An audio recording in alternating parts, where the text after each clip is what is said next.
Okay, good afternoon everyone. Thank you for coming. I know medyo short notice po tayo. We only issued the advisory this morning.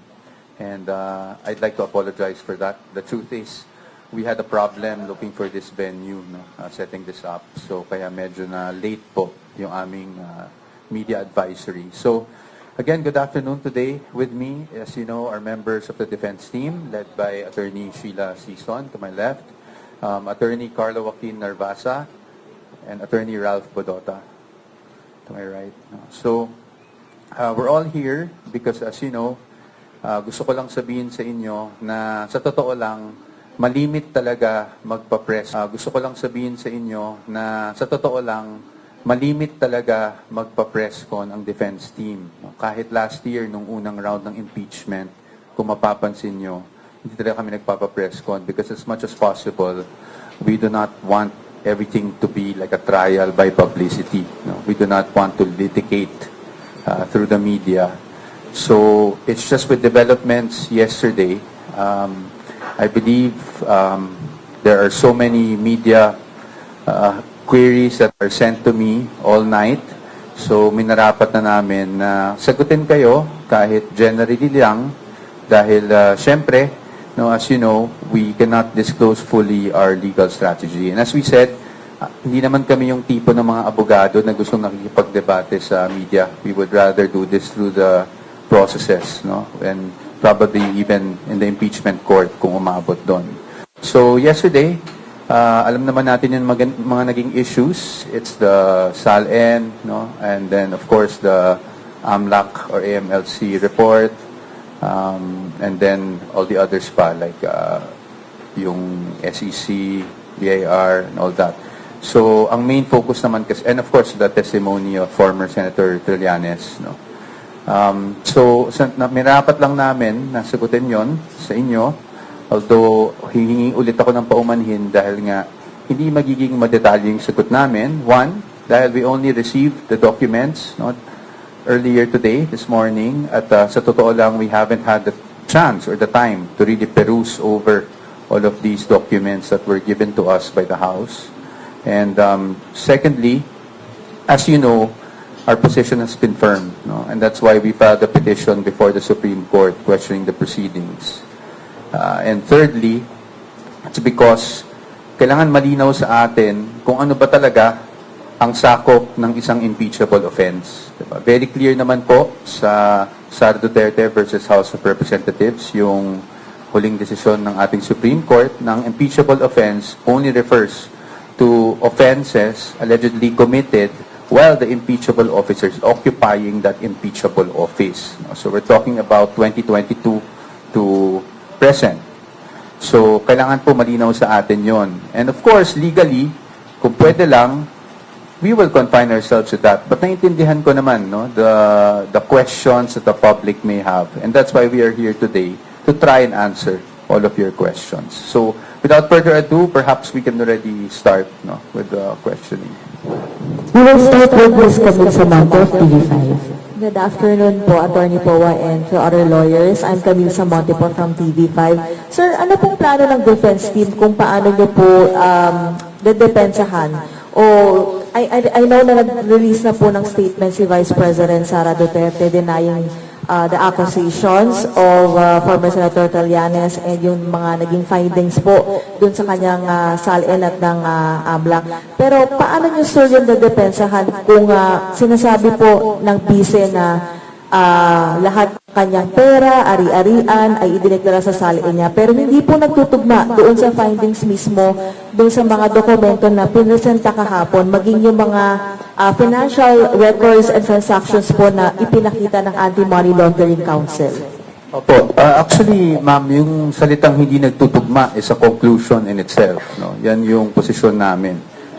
Para po sa amin, actually, wala naman pong hindi nagtutugma. Perhaps it's just the way that things were presented.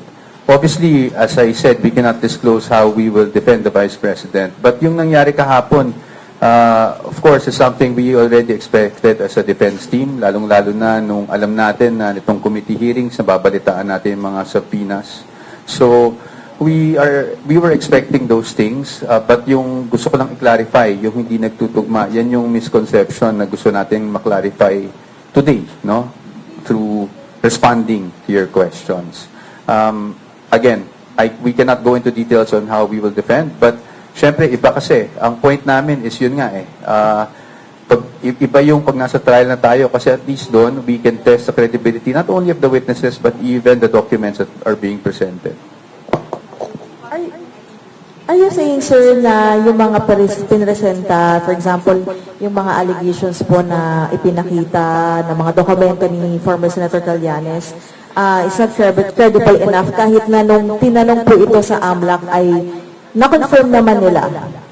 No, I like to correct that. No, I don't want also the former senator to also get a misimpression that I'm not saying it's not credible. What we're saying is we don't know, and we need to test the credibility of all these things. In fact, even at the Justice Committee, di ba, ang sinasabi nila, we're only here for probable sa credibility just yet, di ba ganun din? So that is why kaya nga may trial kasi kung yung mga bagay na yan credible na, so ano pa ang ba't pa tayo mag-impeachment trial, hindi ba? So kami talaga, we believe that pagdating ng panahon, kung talagang ito ma-transmit sa impeachment court, we are confident that we will be able to show na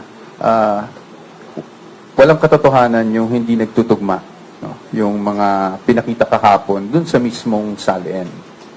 It's siguro I don't want to get into details, but I'm also not saying na kasinungalingan yung mga present kahapon. What I'm saying is the way it's presented. No, the way it's presented, doon tayo magkakaroon ng pagkakataluhan. Kung accurate ba yung presentation na gano'n. Next, DJ Mendoza na 25. Sir, I understand. Yung sa ano muna tayo, sir, sa may AMLAC report. Yung kahapon, namili, randomly pick ng 18 transactions, if I'm not mistaken, ano. Then, parang tila sabi ng iba ay vindicated na si Senator Trillanes with those mga sinasabi niya ng unang pahayag before. Ano yung komento ng Vice President regarding dun sa mga naging pahayag nitong si Senator Trillanes at dun sa lumalabas sa AMLAC report? Well, sa amin naman, we don't really want to comment on the vindicated or anything like that. Kasi ang position talaga namin, vindication will come once it's all presented in the impeachment court and we're able to cross-examine all the witnesses and to test the evidence. No? Pagdating sa AMLAC, as I've said, it's a matter of presentation kasi. No? And I think marami na rin lumalabas na post. So, siguro, dadaanan ko na kahit papano without going into the details. I think nakikita naman natin sa mga posts that the way the AMLAC numbers are presented, aggregate kasi yan. Ibig sabihin, lahat ng withdrawals mo, lahat ng deposits mo, pagdating sa inflow and outflow, pinagsama-sama. So, simplihan ko lang. Meron akong 1,000 pesos. Dineposit ko. Withdraw ko. Diba? Ang lalabas sa total transactions mo, 2,000 na. Pero actually, ang nasa bangko mo, 0 na. Diba? So, ganun kasimple, no? Now, and, so, kaya sinasabi namin, na, again, hindi ko sinasabing maling AMLAC. I want to show due respect naman to AMLAC. But the way that AMLAC data is normally presented is that it is an aggregate of all transactions. Siguro balikan natin yung 2017, di ba nagkaroon ng issue na dyan noon. At in fact, AMLAC issued an official statement saying na hindi accurate yung accounts in terms of account balances or what is actually inside the bank account of a person kasi aggregate yung ginagawang number. So lahat ng inflows dyan, lahat ng outflows dyan, ina-add up lang. Kaya may tendency talaga na maging bloated, no, yung figures. Kahapon rin may napag-usapan na edi inet na lang natin, diba? Inflows minus outflows or outflows minus inflows net. So, yun pa rin yun. Nakikita ko yung point nun, no? And with due respect dun sa mga nag-raise, so nakikita ko yung point. But our point naman is, kung bloated na yung outflow mo, tsaka bloated na yung inflow mo, edi bloated din yung net, di ba? So, dun na kami pinanggagalingan. Again, I don't want to go into the details na. But, para lang maintindihan ng taong bayan, na ganun kasi the way it's presented. ina-add lahat ng deposits, ina-add lahat ng pumasok, bali sa account mo, ina-add lahat ng lumabas. But it is not determinative or conclusive as to magkano ba talaga yung nasa loob ng account. And we are talking about transactions that span over 18 years, if I'm not mistaken, no? Over 18 years. So, yun ang magiging, talagang para sa amin, it's bloated talaga ang number. Sir, dapat bang pag-usapan pa sa impeachment yung SALN ni VP Sara nung mga panahon na Vice Mayor and Mayor siya? Of course, para sa amin, hindi. No? Because obviously, ano ba ang purpose ng impeachment? Di ba ang basis ng impeachment is meron tayong impeachable offenses. Ang impeachable offenses ay offenses, again, committed while the impeachable officer is in office as an impeachable officer. So, ibig sabihin nun, doon lang sa time na vice-presidente siya. So, yung mga may 2005 pa ba? 2006, 2007, na hindi naman siya impeachable officer, hindi na yan saklaw ng impeachment proceedings. Next is NG Salcedo of Inquirer. Attorney, VP Sara just released a statement po earlier denying the allegations about the billions in bank accounts also hitting COA and AMLAC. Does the Vice President plan to say her latest statement in front of the House Committee on Justice? Will she ever attend the House Committee on Justice hearing on her impeachment? Again, her attendance or should I say non-attendance is based on the position of the defense, no, regarding the jurisdiction or the lack thereof in terms of the type or the nature of proceedings that are being conducted. So, pagdating naman dyan, I think kaya nga sinapubliko na lang niya yung statement niya. Pero hindi ibig sabihin nito na ayaw rumisponde o sumagot ng ating Vice Presidente sa paratang. Parati namin sinasabi, alam ko medyo gasgas na siguro, tingnan natin yung appropriate forum. Pero naniniwala naman kasi talaga kami na kung talagang aakyat ito sa Senate impeachment, makikita nyo yung sagot ng defense sa lahat ng paratang na ito. Bella Carriazo, The Philippine Star. Good afternoon po.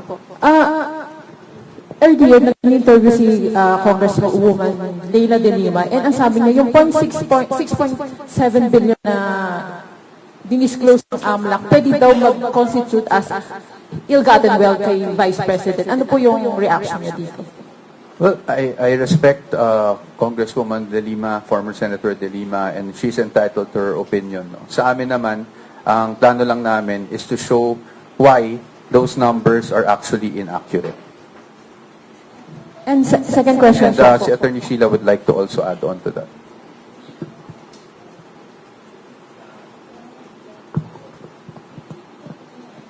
Just in addition to what Mike had already said, I think what's important for us to understand at this point is that a mere presentation of supposed evidence before a committee that is not authorized to conduct trial does not really amount to proof. And the reason for that is really simple. It's because every evidence, whether it's something that you present in an ordinary case or in this case in an impeachment proceeding, must still survive scrutiny. And when does that happen? When does scrutiny happen? It happens only in a proper trial before a tribunal or a body that has jurisdiction to conduct trial. And that is something that the defense has been very clear from the very start. The reason why we had already stated that we will not be able to participate in a proceeding that we think is unconstitutional and goes beyond the powers that have clearly been identified by the Constitution to belong not in the House of Representatives or any of its committees, but in the Senate alone. Second question po. Sabi kanina din ni Congresswoman Luistro, April 29, ang papatawag nila yung NBI chief si Matibag. And then sabi niya, yun na lang ang last hearing para magbotohan para dun sa impeachment ni VP. So, ini-expect niyo po ba na aakyat na ito sa Senate at may numbers ang mga nagsusulong dito? And considering po na wala pong PRO kayo na nakuha sa Supreme Court. Thank you. Opo, medyo marami po yung tanong, no? But first and foremost, I don't want to preempt the vote of the Committee on Justice pagdating sa finding of probable cause na gagawin nilang botohan. Secondly, I also don't want to preempt the House itself. Diba? Bigyan naman natin ng respeto yung House. Tingnan na lang natin. Pero ang defense team, ready kami sa kung ano man mangyari. Like we've been saying, no, last year, we have been preparing for trial na dahil kahit nag-file tayo ng petition sa Supreme Court, di din naman natin alam kung ano yung magiging desisyon nun. So we were preparing. And until today, we are still preparing. So ano na lang po tayo, no? I don't want to preempt, I don't want to speculate kung may boto man o walang House. I think it's best directed to the House members themselves. Pero kami, we're just ready for any eventuality. Next is Ron Mendoza from Manila Times. Hi po. Good afternoon po, attorneys. Of course, nagsabi po my first question is, nagsabi po si Congressman Benny Abante kahapon sa hearing kahapon na the only way for the Vice President to answer the allegations is to face the impeachment court. Or the Committee on Justice hearing. Nagmamakawa pa nga siya na dapat daw pumunta raw si VP sa hearing para ma-hear yung side niya. And there's also a recent interview by former Corona Defense Counsel Judge Roy na sinabi niya na ang pagpunta daw ni VP sa Committee on Justice is the strategic way for her to defend herself. What's your thought on those comments po? Well, as to yung strategic way or not, I think our position has been very clear. It's about jurisdiction to conduct the proceedings that we feel are already bordering on trial, no? If not trial itself. So yun naman talaga yun. It wasn't really anything strategic. It was really something we had to file based as lawyers dun sa nakikita naming developments. Ngayon, pagdating naman po doon sa pagsagot, like Attorney Sheila said, scrutiny can only be had when we are also allowed to test the evidence, present our side, and that will be the impeachment court in the Senate. Dagdag ko lang, no? While I respect the opinion of Representative Abante, I think he also knows, I'm certain that he is aware na ang tamang venue o ang tamang panahon para mag-conduct ng trial o para sagutin at magbigay kami ng ebidensya ang Vice Presidente ay hindi sa Committee on Justice. Ito ay before the impeachment court. Ibig sabihin sa Senado. Hindi naman ito I think this is something important that we all need to understand. Hindi maaari na sinasabi lang natin, dapat dito kayo sa komite, dito kayo sa komite. Kasi kailangan lang natin basahin ng konstitusyon. Sino ba ang impeachment court? Ito ba ang Committee on Justice? Hindi. Ito ba ang House of Representatives? Hindi rin. So sino? According to the Constitution, ang impeachment court, if that even will be constituted, ay ang Senado. So, ang ibig kong sabihin, the defense and the Vice President are ready to respond in detail, again, before the proper forum, and during a fair trial. Last na lang po on my end. Ito po, naungkat din po ito dun sa hearings, yung sinasabing return, yung pagpapabalik ng mga sinasabing confidential funds na according to sa Commission Auditor. But what's your take po doon? Ano pong reaction po ng defense team sa paglalabas ng mga dokumento na ito regarding sa confidential funds? That's for me. Thank you, Red. I think you're referring to the decision of the Commission proper. I'll be very candid. Nandun ako sa hearing na yun di ba? Kung napapansin nyo, sumisilip nga ako sa phone ni Attorney Camora. Kasi, nagulat ako. The Office of the Vice President or the persons that are accountable, allegedly, doon sa ND, hindi pa sila naserban ng copy nung ND bago in-announce yung decision na yon. In fact, hanggang ngayon, wala pa rin kaming natatanggap Ang natatanggap pa lang namin ay syempre yung galing sa House na binibigay nila sa amin. Pero yung mismong from COA itself, and I keep on checking with the accountable officers named in that decision, kung nakuha na nila, or kami bilang councils, wala pa rin kami natatanggap actually. Now, ngayon, pagdating sa restitution, hindi pa po panahon para pag-usapan ang restitution because hindi pa po final yung decision na yan. Let me clarify that. After a decision is rendered by the commission proper that is adverse, in this case, to the accountable officers of the OVP, meron pa pong 30-day period within which we can file an MR or we can, or actually, upon denial of the MR or motion for reconsideration, we will go up to the Supreme Court based on Rule 64 of the Rules of Court. At yan po ay nasa COA rules mismo. So we just wanted to clarify para lang klaro tayo lahat dito. The commission proper has decided, yes, wala pa kaming kopya. And secondly, hindi pa po final yan dahil may remedies pa po ang mga officials ng OVP. Again, motion for reconsideration within 30 days. And then, upon denial, kung ano man ang balanse ng 30-day period na yon, ay maaari pa kaming umakyat sa Supreme Court on Rule 64. At doon lang po sa desisyon ng Supreme Court magiging final itong disallowance na ito. Ms. Marisol Abdurrahman of GMA News. Without necessarily going into details, like how would you explain yung actually medyo nakakagulat? Itong more than 600 suspicious transactions at pinimension yung almost 7 billion na amount na binanggit. Like, sa part ng defense team, like, without necessarily going into details, like, how would you address yung allegations sa Yes. kahapon? I'll just stick with the facts, Kasi nga ayaw nating parang nagdedebate tayo sa media, di ba? So we'll just stick with the facts. Ano po ba ang suspicious transaction report? Ang laman po niyan ay suspicious transactions. Ang ibig po sabihin, suspicious transactions does not equate to any wrongdoing or unlawful activity. Perhaps the bank thought or tagged it as suspicious, so umakyat sa AMLAC, nagkaroon ng suspicious transaction report.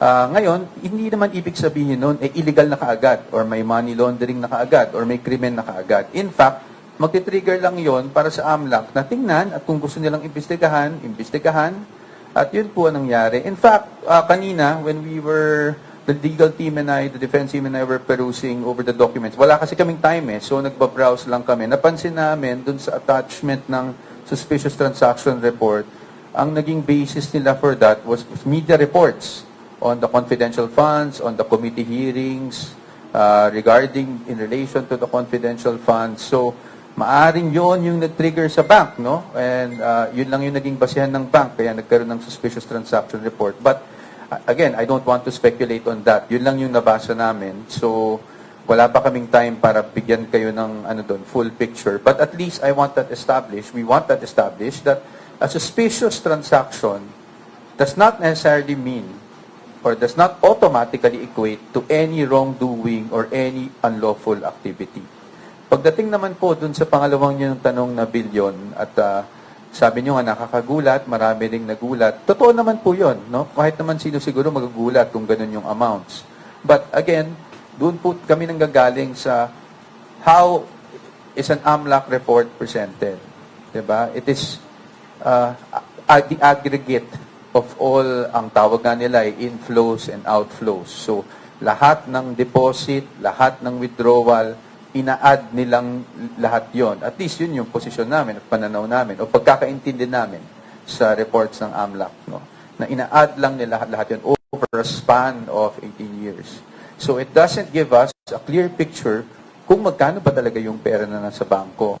Kasi kung meron kang 5,000, 20,000 na dinideposit mo kada buwan, wini-withdraw mo, etc., etc., pag ina-add mo yung lahat over a span of 18 years, talagang magiging malaki yung amount, magiging bloated, And that is why we're saying that these things, we just have to be very cautious on how we look at it. Again, I'm not saying na mali yung report ng AMLAC. Wala kaming sinasabing ganyan.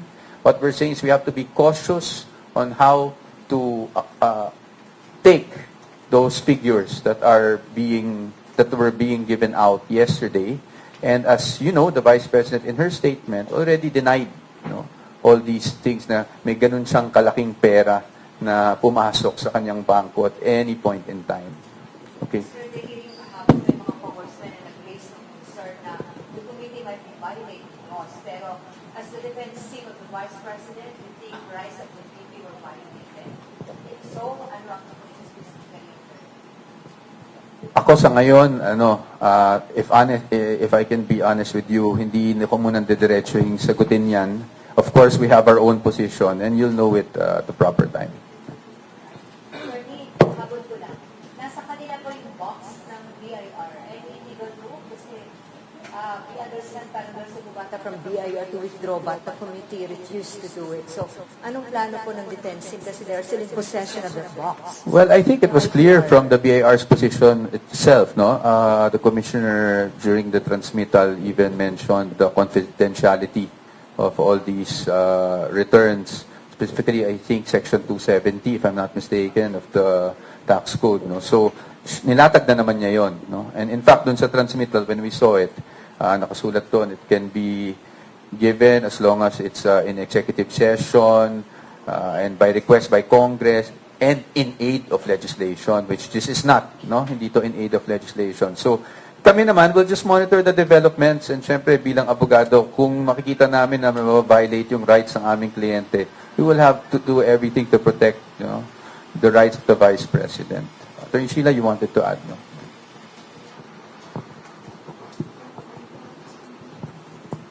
Just in addition, balikan ko yung tanong ni, what's the name of the lady? Ni Miss Marisol, with respect dun sa sinabi niya na kagulat-gulat daw, marahil, no, kamangha-mangha na bilang ng salapi na sinabi o binanggit kahapon sa Committee on Justice. Pero I think what we also need to remember is, despite the alleged amount that were presented yesterday, doon sa sinasabi nila na AMLAC reports, ng SDRs, CDRs, etc. Walang kahit ano na sinabi rin ang AMLAC that any of these SDRs or transactions was linked to any unlawful activity. Yun ang dapat na malinaw. And I think yun ang dapat din nating maging gabay, no?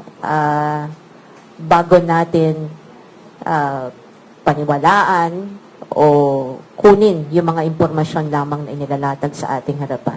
All I'm saying is, before we draw any conclusions, again, we should look at the fundamental issue. Kailan ba ang tamang panahon para matest itong mga sinasabi nilang ebidensya? At saan? Tamang panahon, during trial, before the impeachment court. And the defense team is ready to respond in detail when that happens. Next is Ms. Victoria Tulad, ABS-CBN. Good afternoon po. Kahapon po lumabas din sa hearing na di umano nakatanggap ng pera si VP Sara and her relatives from a certain Samuel Uy na allegedly ay isa pong drug lord. Comment nyo lang po dito. And does she know Samuel Uy?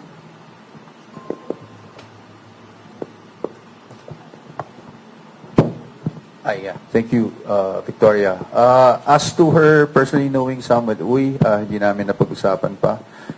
But with, I think it's open, it's public information naman na kaibigan talaga ni PRRD, si Samuel Uy. Now, as to the allegation of him being a drug lord, I think that's, I don't have the facts. That's merely an allegation, no? So we shouldn't conclude anything out of that. Again, unless proven in the court of law, I don't even want to go there and say alleged drug lord. Saka, kawawa rin naman kasi yung tao, no, na nadadama yung pangalan. Pagdating dito sa mga perang na banggit kahapon, I think ang sabi ay manager's check. We have to note that ang nakasabi lang naman is a manager's check was allegedly nagpagawa ng manager's check, allegedly si Sammy Uy, wherein the recipients are the Vice President and ganito and who else. So, yun lang yung nakasulat no?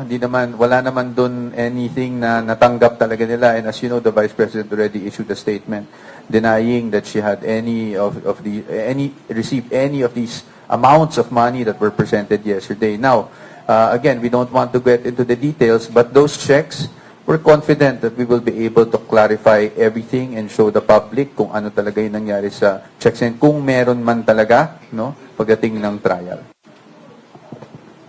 And also, Attorney, si Committee on Justice Chair Luis Tro, sinabi naman po niya kanina sa isang interview na the evidence versus VP Sara surpassed threshold of probable cause for impeachment. Your comment on that?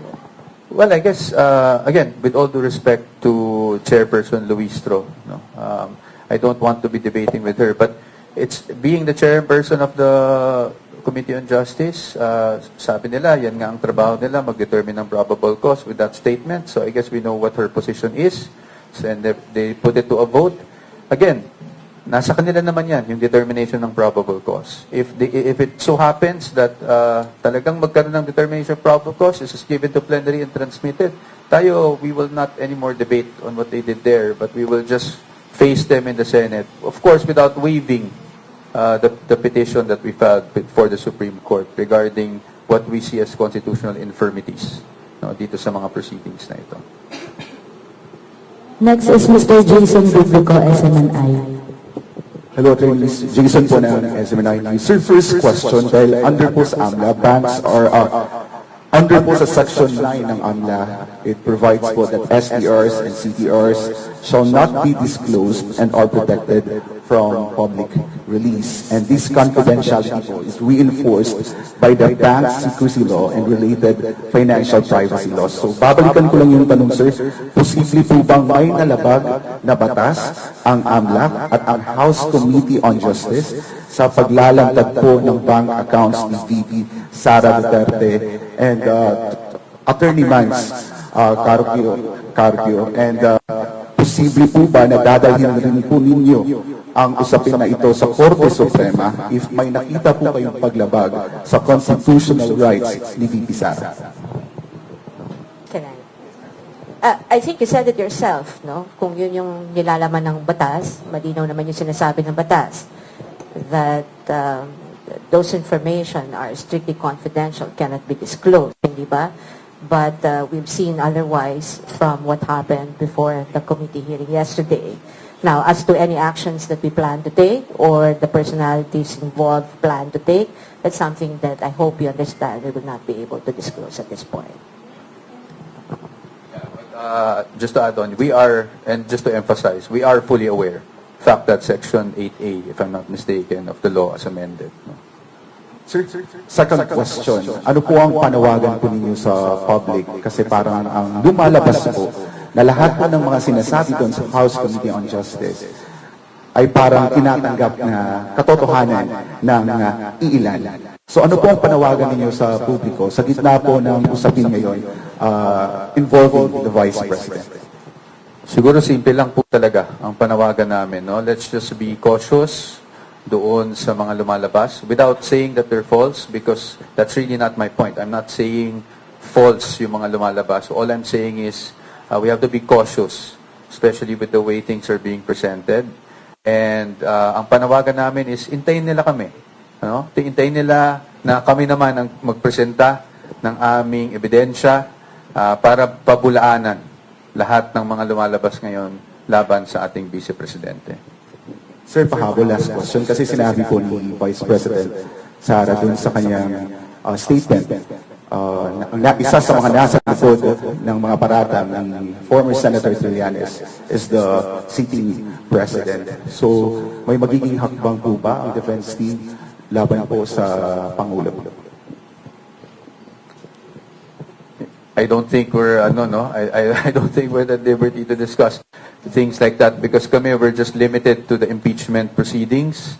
So sa atin, di kami magkokomento anything outside, especially of course if it relates to the President. Wala po kaming kinalaman dyan. Kami po ay, dito lang po kami sa impeachment nakafocus.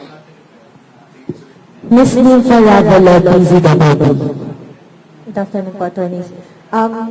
Question ko po una, sasagutin nyo ba o hindi na talaga sasagutin o i-refute yung pong mga lumabas na allegations sa House? Sasagutin po sa impeachment court. Doon po natin sasagutin lahat yon. Doon po naman ang tamang forum kung saan namin masasagot lahat ng yon. So, wala at all po, o hindi na kayo magsasabit ng any pleadings or any manifestation sa House Committee on Justice? We have to wait for developments. No, we cannot say that we will not submit any manifestation whatsoever. But you have to remember that the main petition before the Supreme Court is really questioning the jurisdiction as to the nature of the proceedings that are being conducted. Again, hindi namin kino-question ang power of the House to initiate impeachment proceedings. I think that's very clear under the Constitution. We don't want to even try to blur that line. I mean, admittedly, they have the sole power to initiate. Ang kino-question lang po namin ay jurisdiction in terms of conducting this type of committee hearings. And then, di ba isa doon sa reason po ng inyong pagdurog sa Supreme Court yung sinasabi na mini trial na yung nangyayari? Napatibay po ba nung nangyari kahapon yung inyong argumento na yan at gagamitin po ba yan sa pagpa-file ng panibagong petition or any rejoinder sa Supreme Court? Well, una-una, we cannot file a new petition anymore, no? Kasi may pending na tayong petition. But if you're asking us if what we've seen so far from the committee hearings actually support what we had stated in that petition, I think we're not naive, hindi ba? We have observed what's been happening sa committee hearings, pati yung pagpapalabas ng iba't ibang subpina para kumuha ng mga sinasabi nilang ebidensya, kahit ang mga ito ay hindi naman bahagi ng dalawang impeachment complaints na sinasabi nila ay under preliminary investigation, di ba? In fact, it's probably important to tell you now that maging yung supplemental affidavit ni Mr. Madriaga, yung AMLAC report, yung affidavit ni former Senator Trillanes, and all those other evidence that they were able to obtain na after final yung impeachment complaint, wala kaming kopya niyan bago yan ibinahagi sa komite. Kasi nga, hindi siya kasama ng impeachment complaint. Pati yung notice or yung desisyon ng COA on the appeal of the Vice President at ng ibang respondents doon sa confidential funds. Bigla na lamang doon sa komite, sinabi na denied na, no? Which, that's fine. Kung sinabi nila sa unang hearing, April 14, am I right? April 14, na wala na deny na yung appeal ng Vice President. And I think you've seen some of the personalities na they were claiming, final na ba yan? Final na ba yan? Of course, hindi final. I think alam naman yan ng komite na hindi yan final. Alam din yan ng COA na hindi pa yan final. In fact, I can recall na sinabi ni Attorney Camora na meron pang remedyo. There's still a legal step that can be done by the respondents in that appeal to elevate it to the Supreme Court or to question the decision of the COA. So, hindi pinal. Kung ipipilit na pinal na yung COA decision na yan o yan ay maaari nang maging batayan para doon sa sinasabi nilang pagbabalik, restitution, etc., etc., mali yan. Mali. I mean, I invite you all have access to the internet. You will find na hindi yan pinal. At kung sino man magsasabi na pinal yan, ay hindi nagsasabi ng tama. Mr. Lance Mexico, Newswatch Plus. Salamat po. Natanong na rin ako kanina pero para lang po ma-clarify, pasensya na. Sa tingin niyo ba na may na-violate ang mga karapatan ng Vice President dun sa pag-release ng mga information ng AMLAC at ng documents ng BIR kahit na hindi nabuksan yung sa BIR documents, and what do you intend to do about it? Same answer po. We are aware of provisions of law that provide for the confidentiality of such documents. As to what we're going to do about it, as I said, we're not at liberty to disclose the legal steps that we will be taking regarding these matters. Mr. Lance Mexico, Newswatch. Good afternoon, sir. So, kanina po you've also explained kahit with hindi masyadong detalyado na dun sa 6.7, it's probably aggregated, etc. Perhaps, sir, without going into detail lang din, what's the simple explanation dun po sa wala daw cash on bank and in hand si VP Sara from 2019 to 2024, and yung 3 years doon at least ay sakop nung kaniyang termino bilang Vice President? Opo. Thank you for that question, Sir Lance. No, I guess the simple explanation in consultation with, of course, the client, because is she disclosed. She disclosed. No, I can understand na the confusion kasi accurate naman sinasabi, walang line item ng cash in bank. Accurate naman yun. No? But what I'm saying is she disclosed because it was all lumped under yung others. No? Kasi sa personal items, kung makita nyo dun sa SALN, nakasulat dun vehicles, others, ganyan. So, yung cash in bank, kasama siya dun sa others. So, she disclosed, no? Yung walang sinasabi dun na wala siyang cash in bank. Nakalump lang siya sa others. Okay. Thank you, sir. But I just wanted to clarify kasi baka sabihin parang sinasabi naming mali o sinungaling yung mga House members yesterday. Hindi naman po. Kasi ang sinasabi naman nila is walang line item ng cash in bank. So now we're just clarifying upon consultation with our client na she disclosed all of those actually. It was just lumped under others or I think various, one of those things. Alright, thank you po for the explanation. Yung isa ko naman pong tanong, you've mentioned, sir, no, na, and si ma'am, sabi niyo hintayin na lang yung publiko na dun sa detailed answer kapag dumating tayo sa trial. But sir, siguro, just in the scenario na walang probable cause or there's no trial na mangyayari sa Senate, even though may mga nagsasabi na ng mambabatas na may probable cause to move the impeachment proceedings or move the impeachment case, can the public still expect a detailed answer on these allegations and these financial records kahit po walang trial? Wala pa kasi tayo doon, so napakahirap sumagot. But this is partly also why we're here, diba? Because we all realize this is both a political and legal exercise, diba? It's a sui generis matter. Kaya nga, kahit kami, sa totoo lang, ayaw namin nagpapa-interview. In fact, ako, try talaga ako although kailangan, nagtatry akong umiwas sa inyo. Alam nyo yun, kasi minsan nakikiusap ako sa inyo na hindi mo na magpapa-interview because kami, we're more focused on the legal. Ayaw namin nung public debate. No? But in any case, we do understand that along with the legal, this is also a political matter.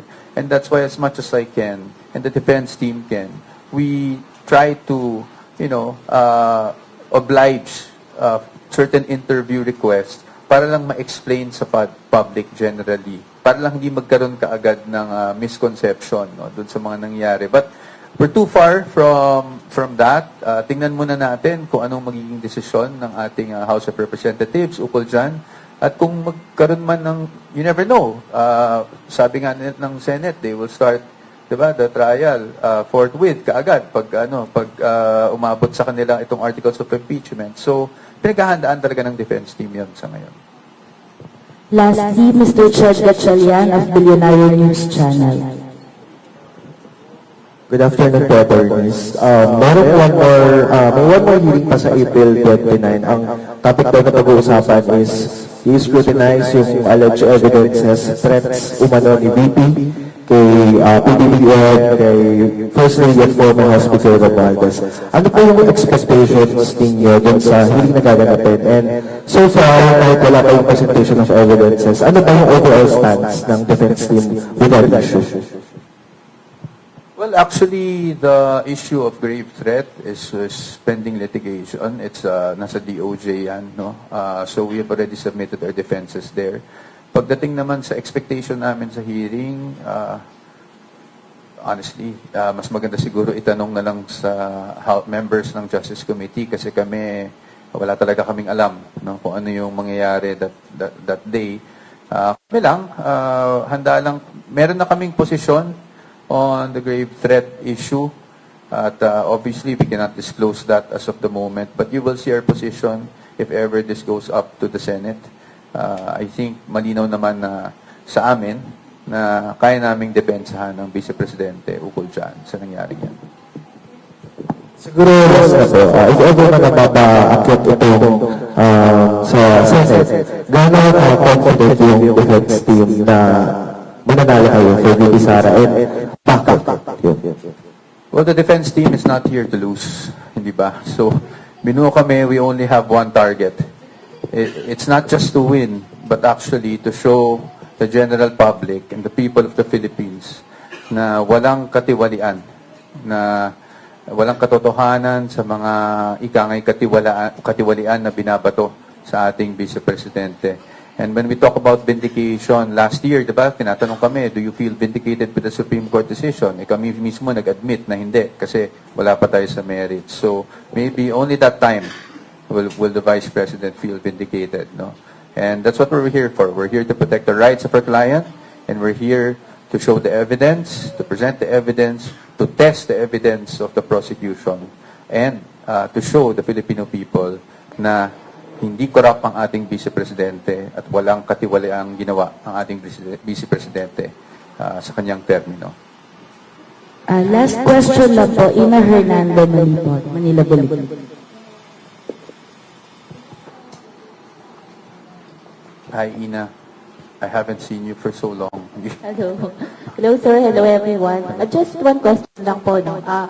How is your client, the Vice President, amidst all this? You mentioned kanina that you've discussed things with her. So, kumusta naman po siya amidst all this?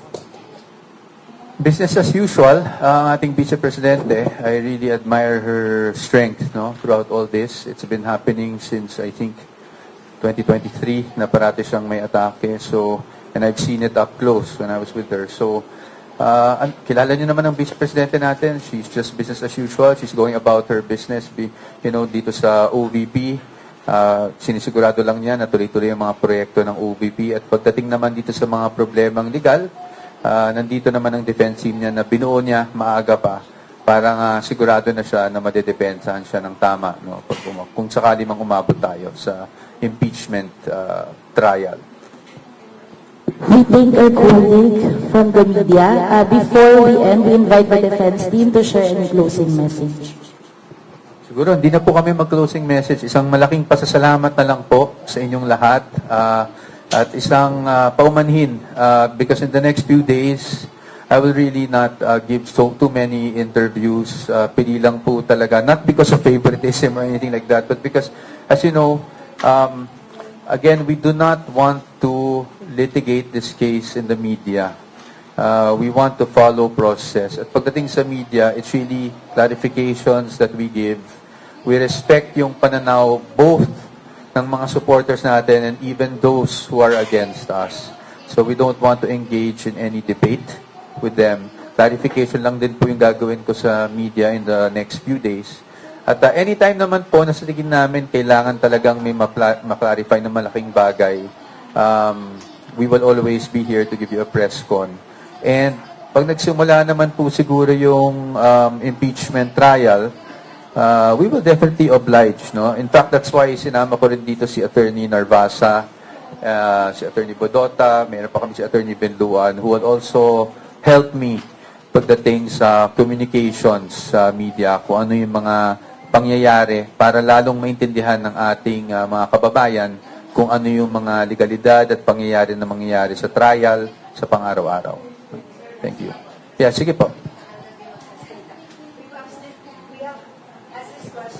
Times and we're asking this again, Attorney. So, may isa pang hearing. So, are you saying na wala na talaga kaming aasahan na any attendance from the VP nor anyone from the defense team dahil talagang doon lang kayo sa impeachment court sasagot? Yes, because that has always been our position. And we have to be and I think the members of the House also understand that is our position.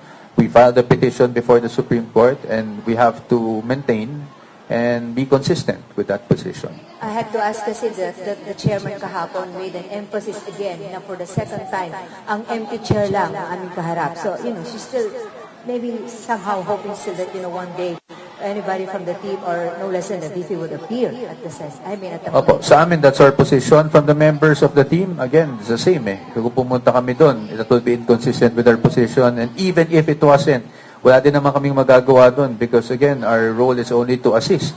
We are the client, no? We can, or the respondent in this case. We are not even allowed to cross-examine, which is okay because, again, what we're saying is, if it does go to trial, let's wait for the trial. Hintayin na lang kami mag-cross-examine so we can unmask, all these witnesses against the Vice President and show you kung ano ba talaga ang nangyari dito sa mga aligasyon na ito. This concludes our press conference. On behalf of the impeachment defense team, we thank you for your time and your cooperation. Good afternoon. Thank you very much. Maraming salamat po sa inyong lahat. Gandang hapon.